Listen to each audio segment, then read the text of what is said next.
my name is April Hughes and I play Myrtle Elizabeth Warren, aka Moaning Myrtle. We're here in the Palace Theatre and we're about to do a deep dive into the character.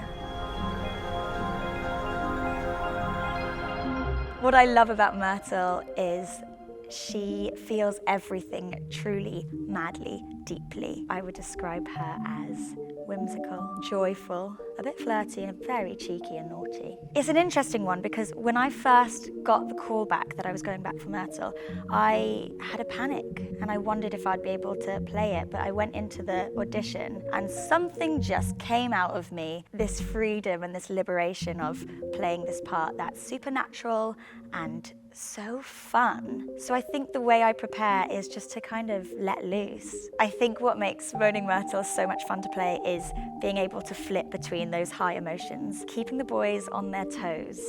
There's the whole game of Myrtle's the gatekeeper. She has information that the boys need, and it's up to me whether I give it to them or not. Turning into Myrtle is a relatively quick change. I've got to get the costume on, the pinafore on, and then I get my wig on, and then I actually get sprayed down with water. As I come up, I am actually dripping wet. That's where I feel like I come alive and I'm ready for it. So my favourite part of the Myrtle costume, and something I wouldn't feel complete without, is actually these glasses. It is actually quite hard to keep them on my face as I spin around on the sink, so I kind of like playing a game with myself to see if I can keep them on. What I do want to say is something that's really important to me is playing homage to one of my favourite actresses, Shirley Henderson, who originates the part in the films. What has been really fun about this character is using some of her brilliance and then adding in my own weirdness.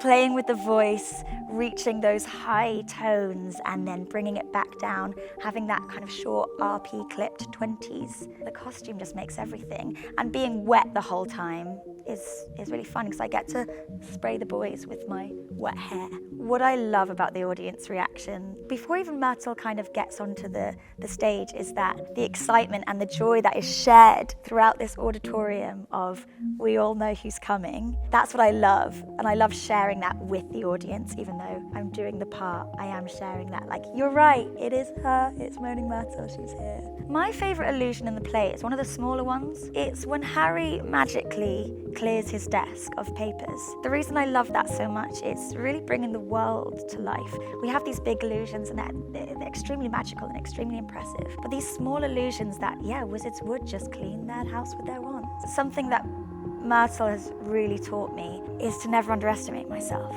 When I had the audition, I got the call back that I was auditioning for Myrtle.